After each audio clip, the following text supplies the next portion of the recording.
Oops. Nope. Empire doesn't. And would like to give a special welcome to Pam Goopman. Pam is here assisting me on the Zoom call.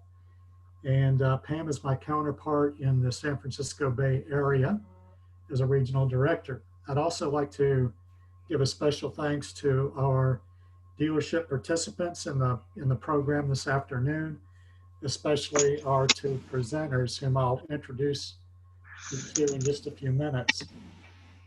Just a couple things to cover here up front. Um, we are going to keep you muted through the presentations. So I'm going to ask Pam to mute everyone except the person speaking, of course. And we'll keep you on mute until we get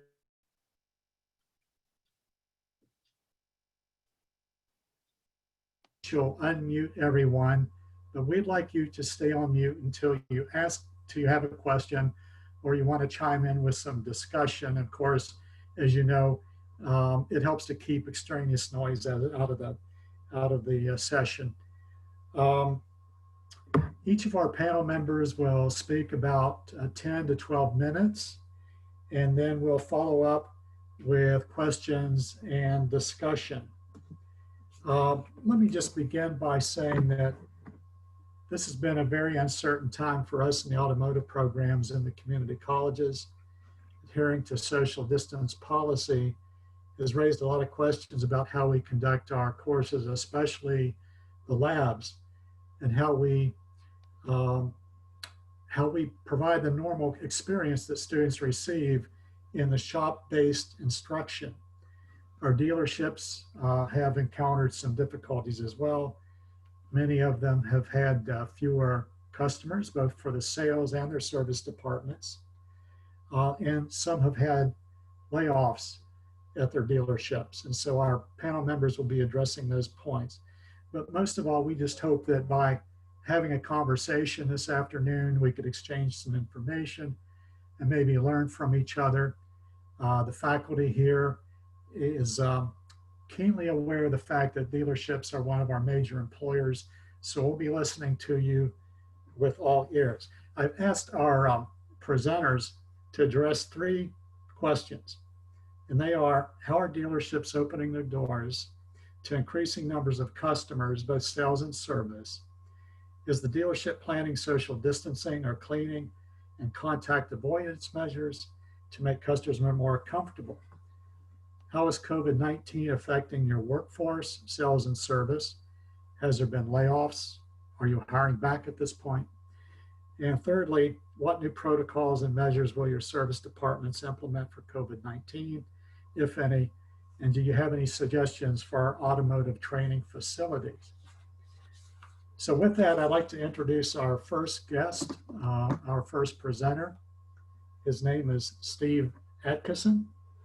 And Steve is the director of fixed operations for the Gosh Auto Group.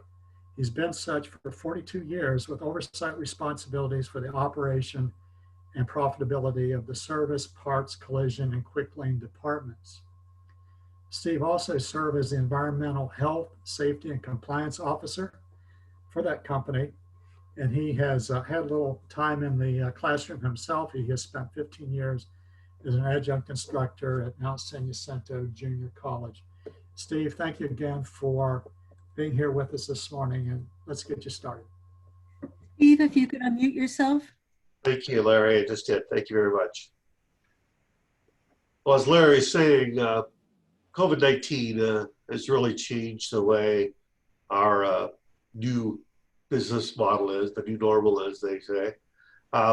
There's a lot of things that are different in our industry, and there's a lot of things that will probably stay that way for quite some time.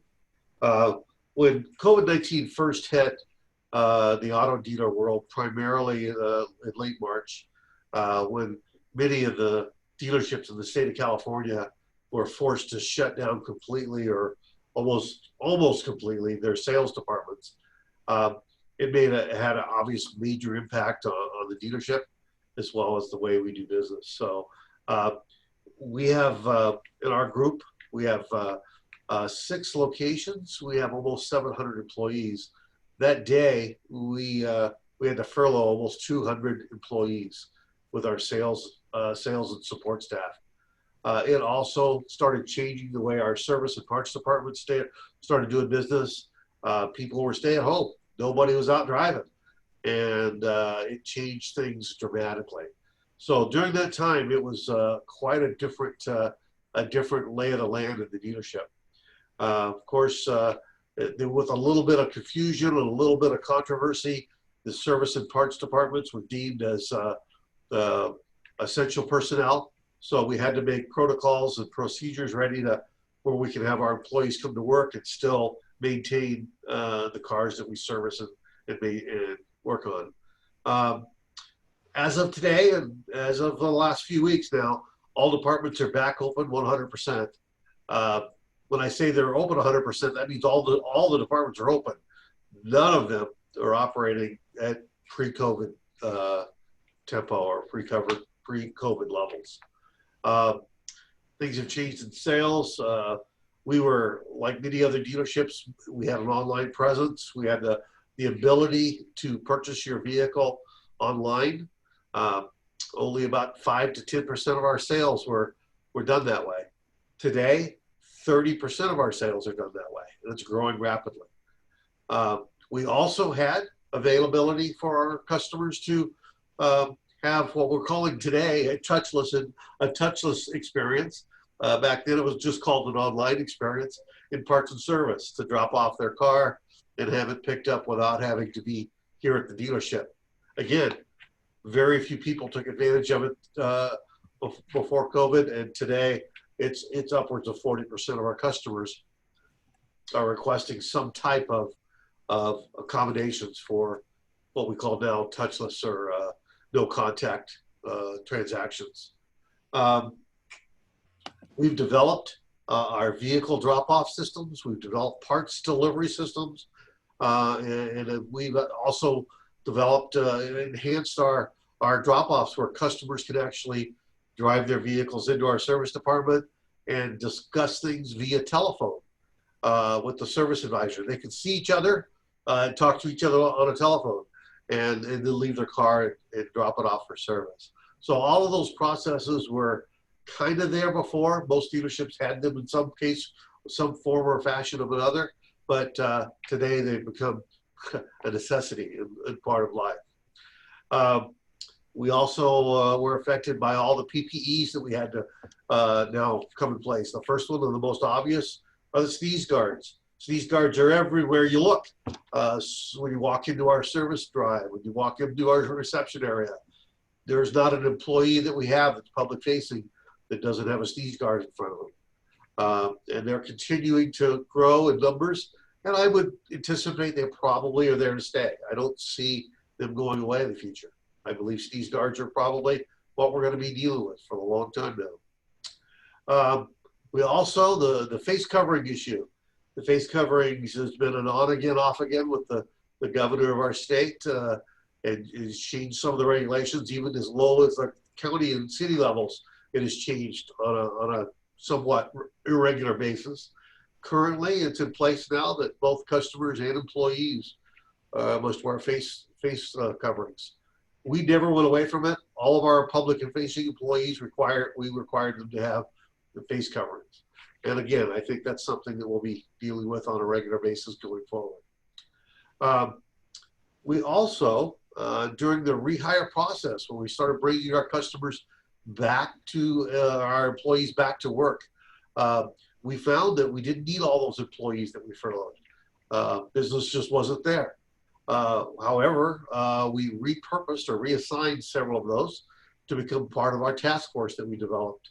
We have a COVID-19 task force on our dealership where we have employees that have specific procedures now and guidelines, and all they do is they're like our sanitation people.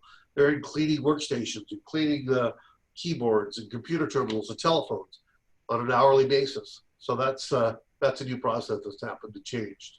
So we've also had to develop protocols on cleaning and sanitizing vehicles, customers' vehicles, as well as our vehicles for displays. Every vehicle is wiped down both before we get in the car and then after we're done with the car. Test drives are now made on our showroom floor now. For the first time in a long time, you can come into the dealership and test drive a car by yourself. In the past, for the last several years, it's always been a dealership employee with you. Today, you get to go by yourself. We eliminated the free shuttle service that we had. We no longer have a little bus to put all customers in. That's all gone. So we've augmented that with Uber and Lyft type procedures, but in most cases, customers are taking care of that in themselves. So that's kind of the lay of the land as far as how we've opened up our dealership, how we're doing business. Some of those, I believe, like I said, will be part of our normal operating businesses from now on. So that's what's going on as far as that's concerned. As far as how it's affected our workforce, like I mentioned earlier, we had 160 people furloughed. Most all of them have come back to work. We've got just a few of them who have chosen either not to come back to work or for whatever reason have moved on to a different position. In our service and parts departments, we still are experiencing about a 15% reduction. Most of them have returned, but business has not. So how long we can maintain that level, we don't know yet. But we're just trying to maintain it as long as we possibly can.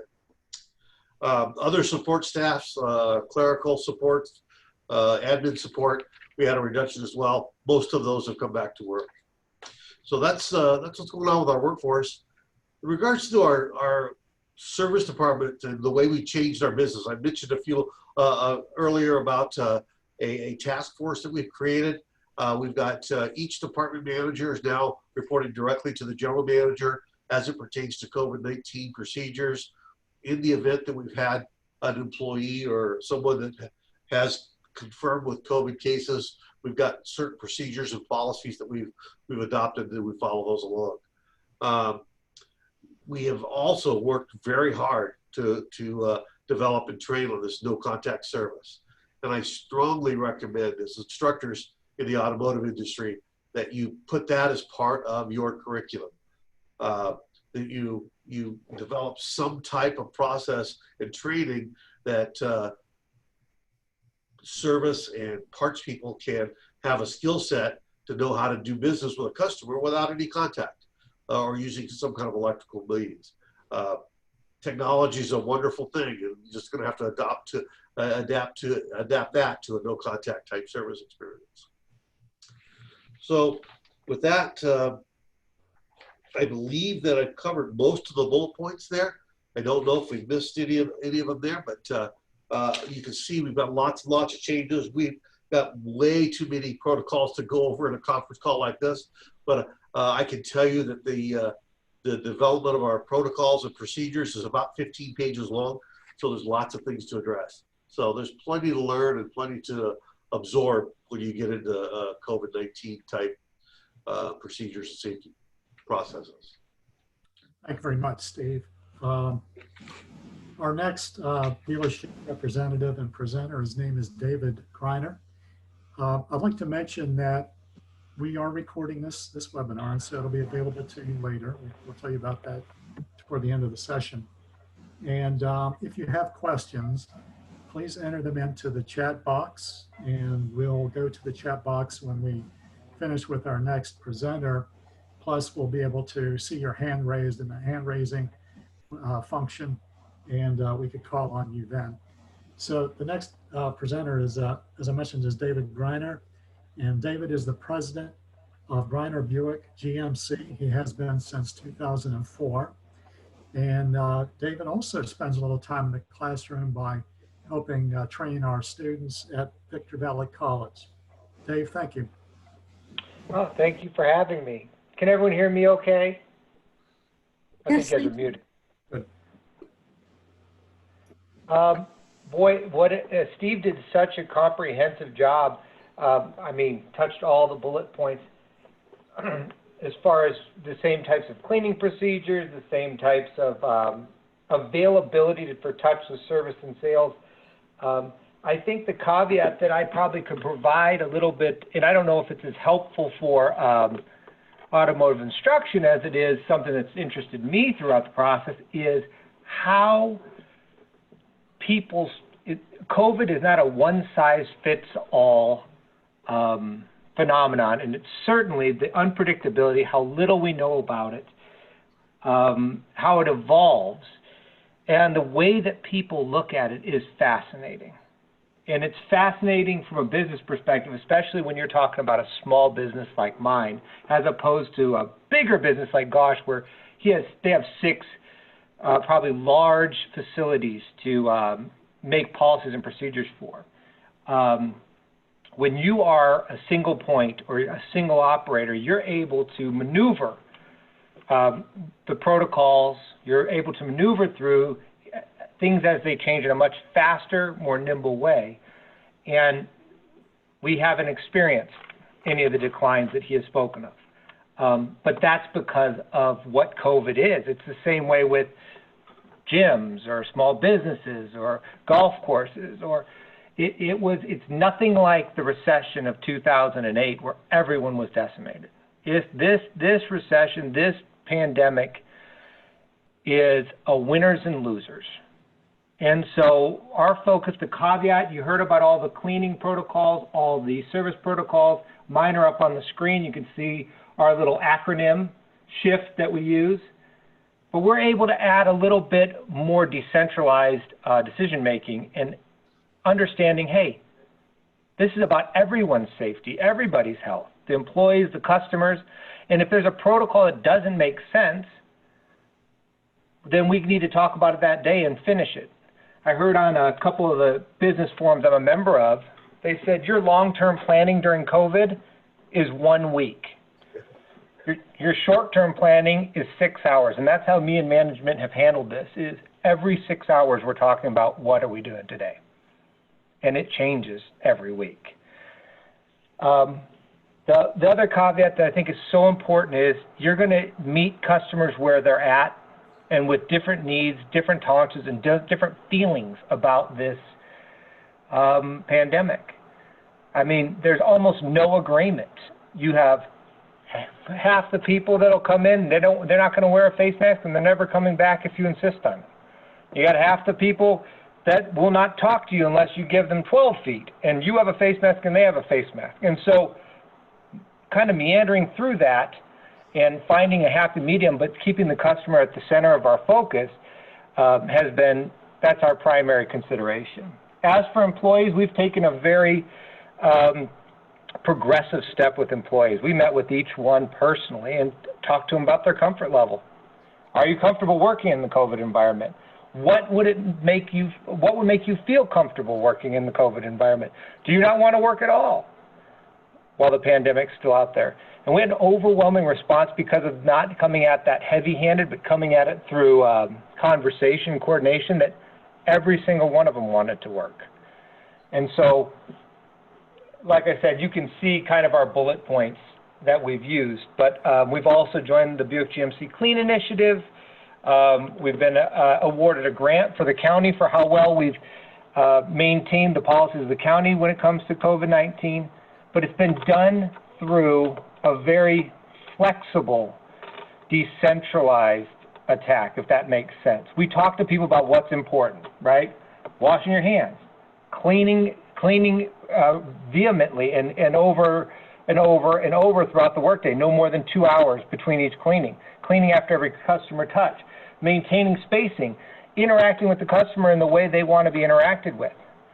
We've socially distanced the entire facility. I mean, nobody's within 12 feet of one another. Of course, we have 48,000 square feet to do it. We're very fortunate, but meanwhile, we want to make sure that it makes sense to the customer still, because that's what's going to get lost. I don't know if any of you have done that lately, tried to order something online, tried to order something through a restaurant, tried to go access your favorite goods or service, and you're treated awfully. And you're treated awfully because they have what I call COVID convenience. When it's convenient not to do something or it's profitable not to do something, you don't do it anymore. And you say it's COVID. You know, can't get you that shipped part because of COVID. We'll get it to you in 22 days.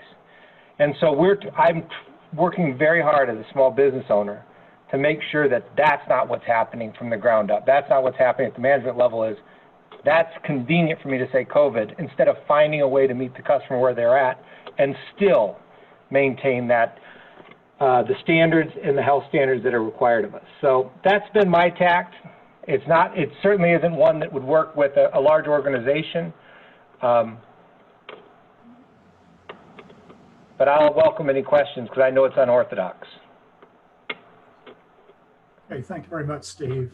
So at this point, let's unmute everyone. Pam, please. And we'll go ahead and take questions. We have questions in the chat box. No questions. Questions? Anybody have any questions for our panel members? Nope. Hey, Larry, I have a question real quick. Yeah. And maybe one of the two gentlemen can answer this. Are your technicians coming in contact with customers directly, or is there still that divide between the technicians and the customers? Who's that question for? Either one of you, either you or Steve. Oh, yeah, my technicians do not come in contact with customers. Same with us. Same with us. We had very few situations. We have dedicated shop foreman or shop lead that would be involved with that if necessary. So are the technicians in charge of cleaning the cars after they work on them, or is that something? The technician himself, and then again by the service writer here before the customer picks it up.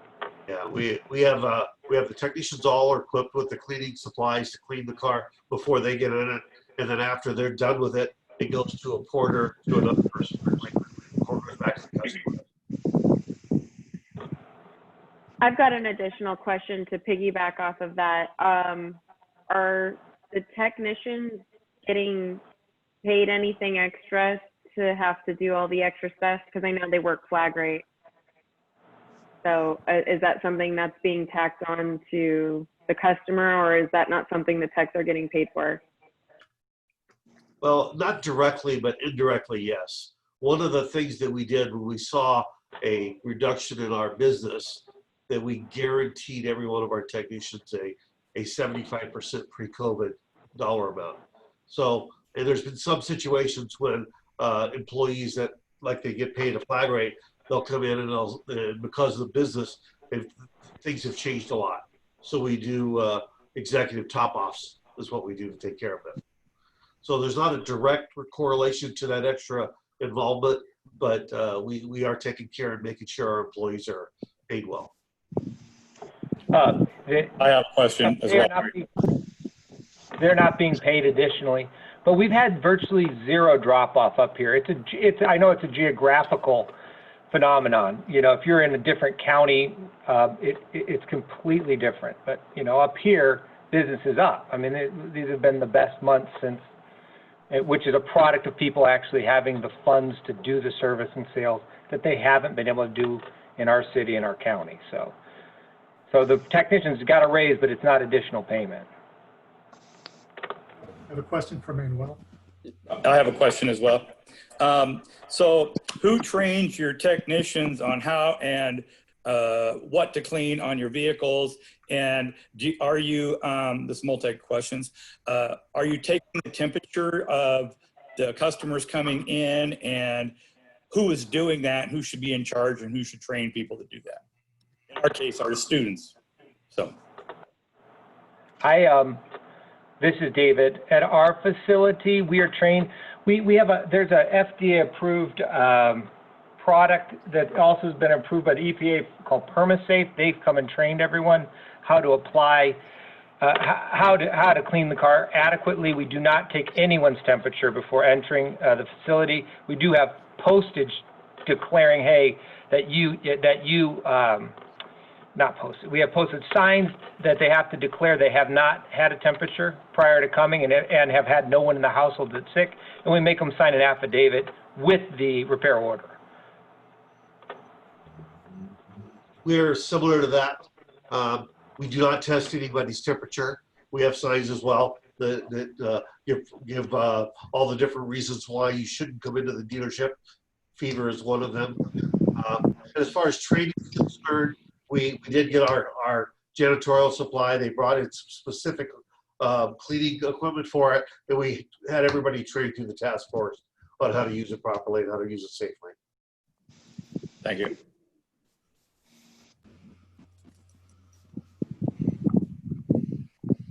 Well, I think you had a question, didn't you?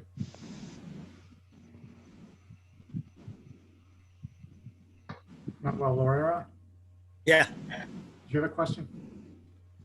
No, I didn't have a question. Oh, I thought I saw your hand raised. I'm sorry. Oh, sorry. I have a question. You mentioned the affidavit. Does it have any verbiage for them holding the dealership not responsible if somebody gets COVID? So on the affidavit, and I mean, when I use that term, I use it lightly. I'm an attorney, so I know what you picture with an affidavit. But basically, we just have them declare and promise certain things. And no, it's not a release liability. I don't think that'd be enforceable if you did that against a customer. It's just something that says, hey, be cognizant of what you've done.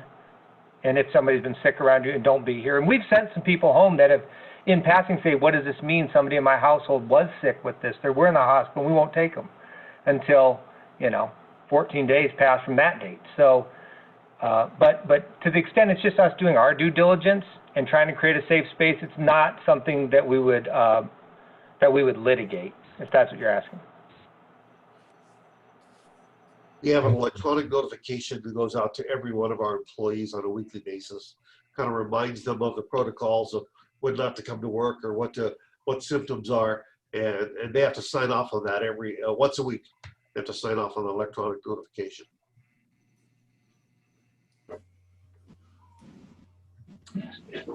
Adrian in the chat is saying that he can testify to the fact that Toyota and Honda in Cathedral City are busy. So this seems to go along with what both David and Steve said, that they're doing really a lot of work at this point in time. So are things getting back to normal in terms of business levels? It was amazing. So, but it's so regional. Like, you can't speak for a city over, a county over, because it depends on how your population takes it, what news your population is watching, and how they feel about it. So, for instance, my neighbor here, Victorville Motors, they closed completely during COVID, except for appointments only. The people that were upset or off-put by that came over to my place and did business. There probably were people that appreciated that. So if you're in a geography where people are very, very concerned, especially at some places more densely populated than where I live, because I think density is probably the most statistically correlated thing to COVID you can find is density. It depends. Like I said, I've had the best. My 3 months have been busier than the previous 3 months for the last 10 years. So it just depends. And that's because people want to get out. They're making the $600 extra a week on their partial unemployment or unemployment or their PUA. There's nowhere to waste their money. They cannot go to Disneyland. They can't go on vacation. And that money translated into service and sales in my particular experience. We have dealerships in 3 separate locations. We have 4 locations in the Hemet area, 1 in Temecula, 1 down in Escondido. And all 3 of them have differences in their business models. And it also will vary from store to store. Our Toyota store is doing great in Hemet. The Ford store right across the street from it, not doing quite as strong. So a lot of it has to do with brand as well. It seems to be, like David alluded to, some of the political nature of how you feel, what kind of information you're getting, and who are you going to get your sources. And so it changes a lot.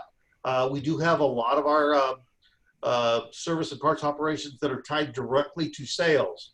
And right now our biggest problem is we can't get cars. The manufacturers are not keeping up with our demand. So all the pre-delivery and the used car prep areas are feeling that crunch right now. Oh. Adrian's also saying that motorhome Steve, boy, I can't echo that enough. I sold out of cars, and we had to deal with that strike last year, so it's a double sellout. And our Chevy store was just recovering from that when this hit, so I understand completely. Yeah. Double sellout. We have 18 or 19 participants in the call here, and I'm thinking that we may have one or two other dealership representatives. If you are a dealership person, do you have something you'd like to chime in with?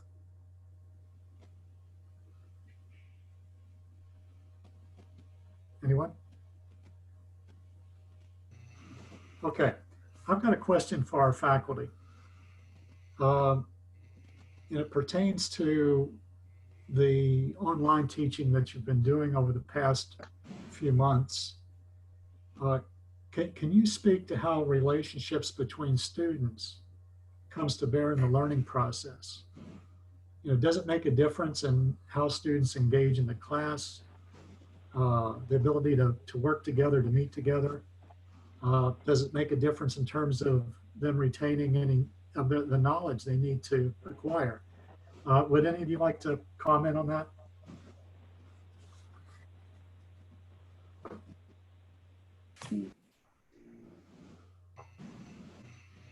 Well, Larry, I can chime in here as far as student success and retention. In my classes, I've always had pretty high, typically over 90% success or retention rates. And this semester, as soon as we went online, we noticed a significant drop. The first couple of weeks, students seemed to try and stay engaged when they thought that we were possibly coming back. But after they found out that we were staying online for the entire term, I did see the engagement fall off. Additionally, no matter what we substitute with online, I cannot teach a student how to rebuild an automatic transmission through an online platform. I cannot teach a student how to diagnose an electrical problem through an online platform. While the steps are there, the act of doing it. And we have to keep in mind that most of our students are hands-on learners and like to be up and so sitting in front of a computer for a live Zoom lecture for 2 hours doesn't really do it.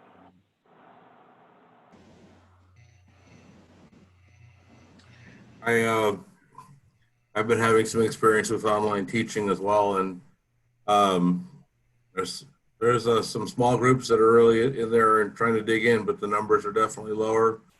And getting that, you know, that character and seeing a student growth it's hard to measure when you can't see them, you know, face to face, and how they're doing stuff or just carrying themselves in the shop. I'll chime in for a second. We had several classes going on. They were all over the place, like your dealerships are all over the place. Some classes were higher, some lower. Of course, you still had your students that had computer, Wi-Fi issues and whatnot. The ones that did hang in there did fairly well. I was actually surprised at the involvement that they did have in. Like Valley had, we had 9 weeks to go. We finished out. For the students who stuck it out, we did pretty good. I was kind of surprised. We also we had a little scare there for a while. I believe it was Dave said something like, you know, the longest COVID things last is a week. Well, what schools were doing were about a week long too. So at one time during the semester, we were going to have to all take a class to go on to hybrid classes for the fall, or actually for the summer. And so quite a few of us decided, well, we'll voluntarily take the class since it's probably going to be mandatory anyway. And it was how to teach online. And I found it, not taking a college class for a lot of years, I found it, it took me twice as long as everybody else, it seemed like. But anyway, I learned a lot and it helped my teaching. Valley is now going to go start hybrid in August. So we're going to be online and we're going to go on hands-on, not as many hours as we'd like, but at least we got a foot in the door so our students can come onto campus to get some hands-on experience so they can get some face-to-face with their instructors. And I have to commend our administration at Valley for not following for a change and actually getting out there and saying, yeah, we're going to go ahead and do hybrid and taking it. And I applaud them for it because here again, I got my hand up. I want to go back to work. So Valley is stepping it up, and I will tell you later on how that goes. So I'd just chime in for a second as well. I'm going to go ahead and agree with everybody ahead of me. The studies show that doing certain things physically, like writing things down, allow you to remember things. But on top of that, I think we also need, so besides writing things down, there is studies showing face-to-face contact having a more impressionable impact, as well as I think we really need to think about our students with certain learning disabilities. I know we have especially in CTE, maybe because of the type of personality that goes well in this area, students with ADD and ADHD are going to have a really hard time doing these online classes. I can tell you from personal experience, but as well as studies showing it's the equivalent of sitting in the back of a classroom. And if you suffer from ADD or ADHD, or you know somebody really well that does, you know that they're the type of person that needs to sit in the front of the class in order to remain engaged. And so we're going to see a big problem with that if we try to continue to push too much online. I understand we're at where we're at and we have to work with what we got, but I don't see 100% online in the future being near the equivalent to that in-person face-to-face contact. So along those lines of training and meetings and face-to-face contact, we forever, like many car dealers, we had to have meetings to schedule our meetings. And you guys know what that's like, I'm sure. So it wasn't uncommon for us to have 2 or 3 large meetings a week. Now we have 5 or 6 or 7 small meetings every week. So instead of having 15 people in one room at one time, we'll have 3 or 4. And we'll do that same meeting over and over until we get everybody done. So that's how we're handling some of the training. That's how we're handling some of the face-to-face stuff. Just smaller groups and doing it much more repetitively. Larry, I think just to address your question, it is much more difficult for the students to form smaller communities among each other since they're online. That may change going forward as we all get used to this, which I hope probably won't drag on for too much longer. On the other hand, let me just put in a plug for online instruction. We're actually going to offer hybrid classes in the fall, which is the way that I would prefer to do it. Online does have some advantages in that the classes are recorded. The students use a variety of online tools, and for those who are actually able to do this, I think it actually improves the quality of the instruction because they all have to do it themselves, at least at first or somewhere along the line. So it works. Online is an excellent supplement to face-to-face, but it's not a substitute for it. I think we've talked about that before. To agree with everyone who's come before me, I can't teach a student what it feels like to cross-thread a bolt or a lug nut online. There's just no substitute for that. And believe me, I know students well enough to know that at least some of them are going to do that. So we'd like to address that issue before we turn them out into the workforce. So yeah, we can supplement online, but it isn't a good way to go as far as a permanent fix is concerned. Robert. I want to open the questioning up. We can take advantage of the fact that we have a couple of dealership representatives here to talk to, and I'd be remiss if we didn't provide an opportunity to ask different types of questions. But let me start. I'd like to ask David Greiner, I'd like to ask you to mention the product that you all have developed and have been using there in your facility. Oh yeah. So our vendor, and I'm pulling that up, it's called PermaSafe. It's the only.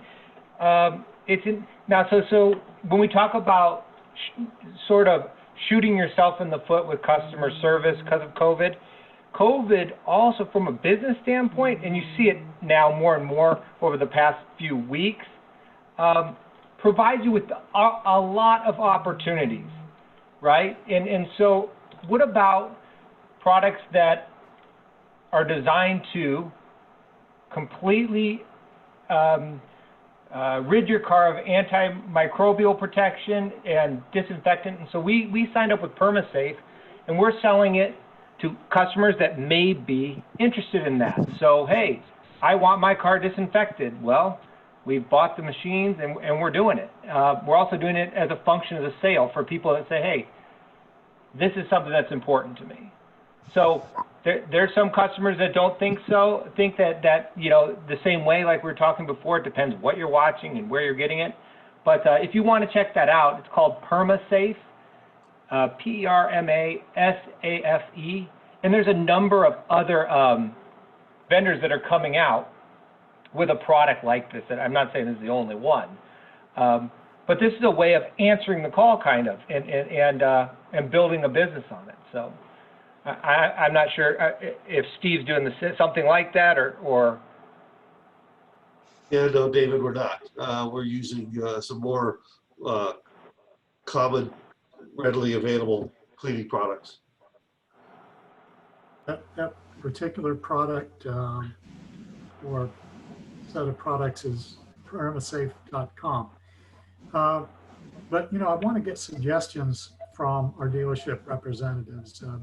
One of the things that the faculty members are struggling with is how and under what protocol should they bring students back to their labs and have them do the kind of hands-on learning experience that they have been having in a regular course. And, you know, things have changed and, you know, the labs have to change accordingly. And we're kind of all in the process of figuring that out. So I think, you know, any suggestions that the dealerships, if y'all are doing something that's you think might be beneficial for faculty to know about, maybe to incorporate in the labs, we really want to hear from you on that.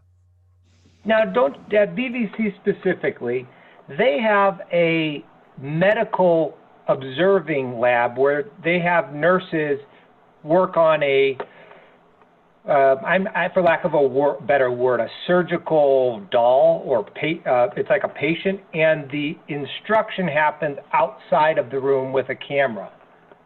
Are you familiar with that room? I've seen facilities like that.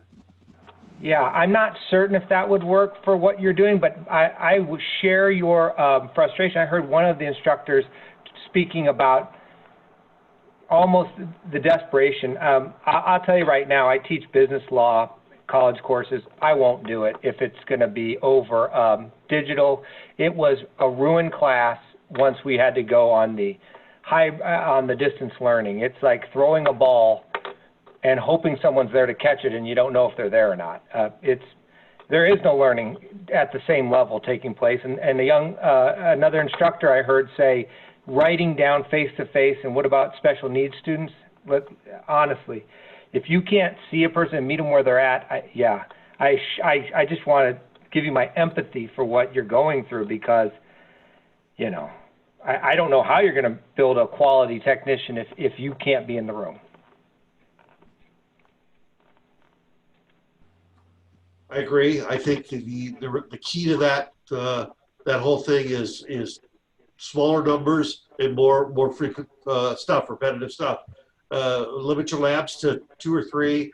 Make sure everybody's got the proper PPEs on, and just do that same thing over and over and over.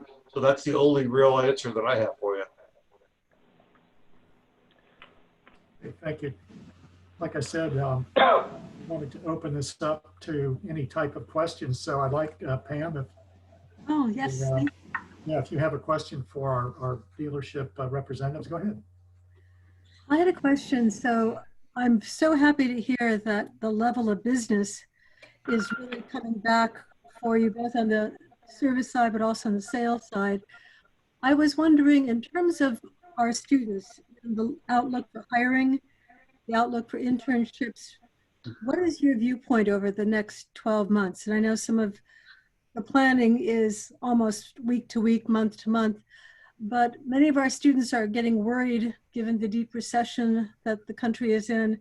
What is the outlook for their jobs on the automotive technician side from your viewpoint? Well, before COVID hit, there was as you know well, a national shortage of automotive technicians. It's gotten to the point where it's been going on for years. I see Vance Bloom out there. He and I have been working together for a lot of years. Good to see you, Vance. Trying to get these students in that pipeline to combat this shortage of technicians. That's still there, and it's as important as ever. So yes, there is a slowdown at hand, but there's still, I would say today, we have no less than a dozen technician opening company-wide at one level or another. So it's still a great career. It's a great profession. There's still lots of blue sky ahead of them. So I wouldn't be too gloom and doom when I'm talking to these guys. Good, that's good to hear. Yeah. Thank you. David, do you have any thoughts on that? Yeah, I mean, I think Steve is dead on again. Here's the thing. Going into COVID, I think that schools and people that want to be technicians should have been more cautious to enter than now after COVID. I think the dealer model, I think the technician industry was in serious question with autonomous vehicles, ride sharing, going into COVID. And COVID kind of restarted the need for personal transportation. It has changed the view on electrification. I think the future is actually brighter with COVID for your automotive students than it was in February. So I'd like to follow up on that, because you were saying that the technician career as it had been structured was in serious jeopardy before COVID, but now things have changed. But along those lines, do you have certain thoughts about how our technician training should be changed to match what's going on with the technologies moving towards autonomous? I'm not sure. Well, since this is a forward-looking statement, take it with a grain of salt, right? It's worth what you paid for it. But I'm not sure autonomous hasn't been delayed substantially. I know it's been delayed substantially, but I mean, we could be looking a decade out now. I mean, the concept of even shared or public transportation has to be in serious question. Just because the sheer number of people that there's still that percentage of people that are deathly afraid of this virus. And they're afraid of the next virus that we're going to see, and the next virus. So, and frankly, autonomous has lots of issues. Frankly, cars have lots of issues right now because they're electrical and they're computerized and they're not mechanical. The problems that we see at the dealership are far more serious and far more dangerous than when they were mechanically built. So I think that's something you have to be fluid with each release, with each model, with each coming year. You have to be in a stance to change, because you can't predict COVID, right? And people wanting to drive their own car again. You can't predict, oh, mechanical parts are back in favor over a computerized car. So I think that the best thing you can do as a from a vocational standpoint, training standpoint, is to be fluid and able to adapt like we do on the ground level. Could you talk a little bit more about the problems and issues you've had with more computerized cars? Sure. So if 10 years ago, somebody maybe have a mechanical part go out, we may have some warning. It's making a noise. It's not accelerating like it used to. Something gives us a tick off, right? Well, I've had 3 customers just this week, and it's only Monday, right? Whose cars have went into limp mode on the freeway because the computer itself has diagnosed it as having too rich, too much oil, too little this, whatever. And I'm imagining going from 75 miles an hour to 45 in the matter of a football field on a freeway, and there's nothing you can do. And so that's what computerized technology in cars looks like. Steve, do you have any thoughts on this? Well, it's kind of related. Dave's got it hit it right on the money there about the technology and the way things break today versus what they used to break. It's like a light bulb. A light bulb works every time you turn it on, and then one time you turn it on, it doesn't work. That's the way things are today. But what I can tell you is a skill set that our students and our technicians coming into the field need to have is the ability to follow trouble trees and understand the changing dynamic of what's going on and say, if this is happening, go here. If this is happening, you go there. Every day I can walk out to our service departments and see master journeyman technicians that have been doing this for 15 or 20 years, referring to the manuals, referring to the online resources, and referring to all the things that it takes, because there's nobody out there that can keep track of all this stuff.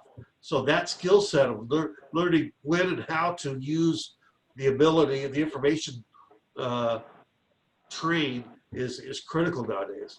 Resource information. I actually have one more thing to add, Pamela, if you don't mind. Oh, no, go ahead, please.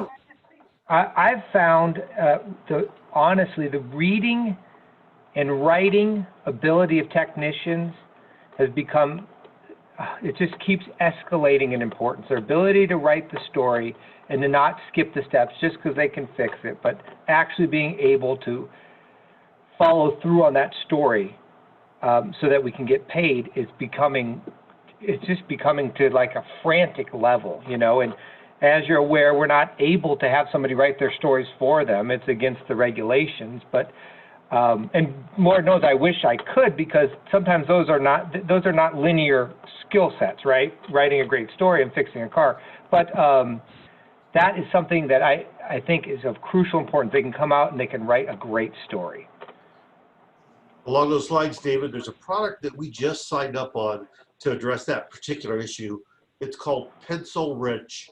It's created by an ex-technician who became a computer programmer who puts all the key phrases in the proper places for you, and actually assists the technician in writing a great story. It helps you with your manufacturer for getting your diagnostic time and those kind of things. There's a lot of emphasis on that particular product. Very inexpensive. It pays for itself by freeing up the technician from having to write that story. It does it kind of with them or for them. Oh, I'm putting that down right now. Because that is constant struggle here. I think you'll be very happy with the product. If you have any questions or like to see it, give me a call. I'll be glad to show you how the thing works. Kenny, did you have a question on dealership training? Kenny? Kenny Melanson had a question, but Yes, I'm here. I can barely hear somebody. Oh, wow, you're down way out there. Please mute your mic if you're not asking. Somebody's microphone's covering everything up. I can't hear.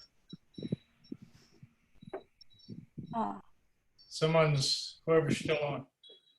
Okay. I have a question about your dealership training.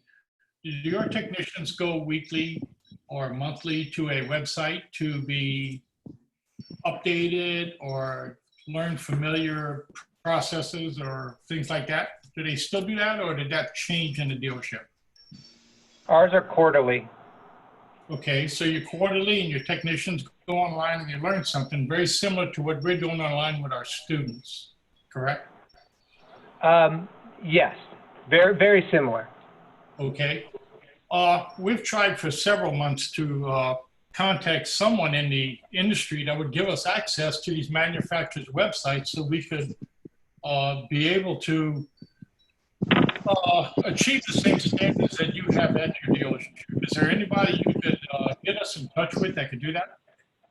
I can't, because I don't know anyone that could, but I'll ask. I know if we give you a login, that'd violate our contractual obligation because it's proprietary, but maybe I'll ask somebody.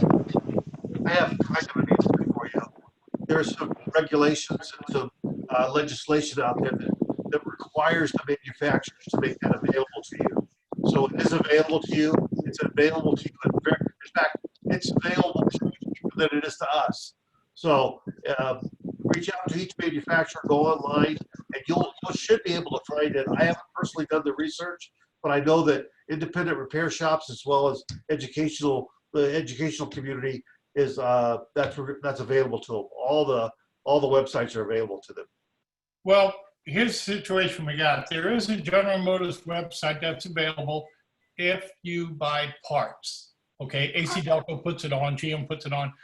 They won't talk to us because we don't buy parts, so we can't be part of that system. I do know this is an exact what they told me, and I think it's a black eye myself not to allow us into those types of training programs.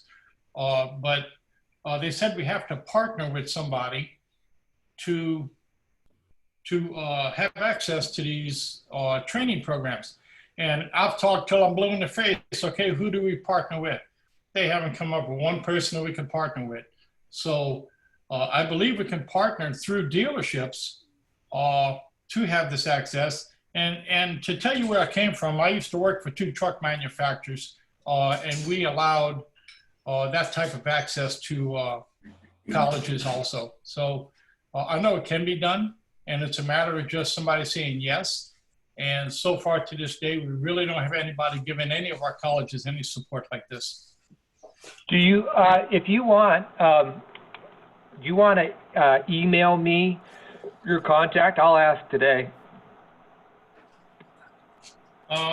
Sure, I need an email address. Larry, can you send us an email address or something? Send it to me and I'll pass it along.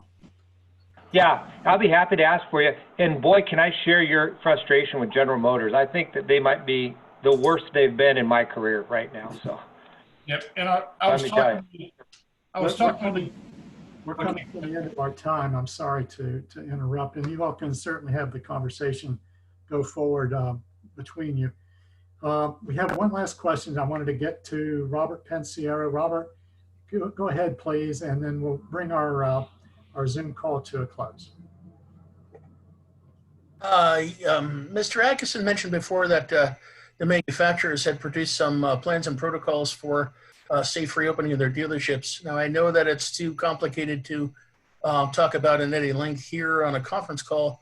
I was wondering if there was any way that we could get access to the manufacturer's recommendations. Under the Buick GMC program, they specifically just referenced the CDC business opening guidelines. The California Motor Car Dealers Association is another excellent source. That's where we got a lot of our information. I'm sure it's available to you. If you have some difficulty there, Robert, let me know and I'll try to put you in touch with the right person there. Thank you, sir. Okay, thank you very much.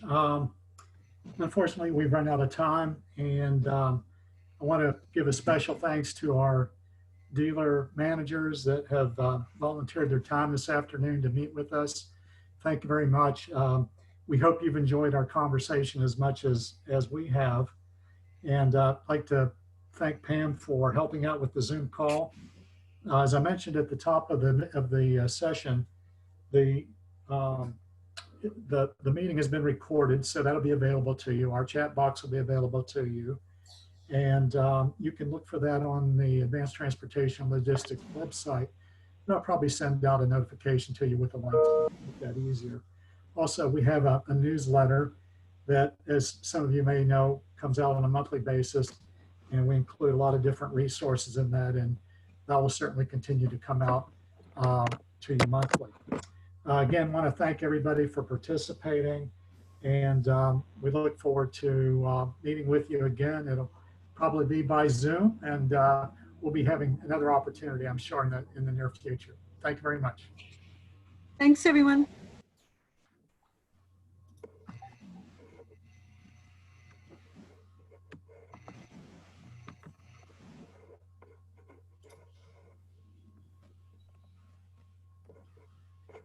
I'm going to stop the recording.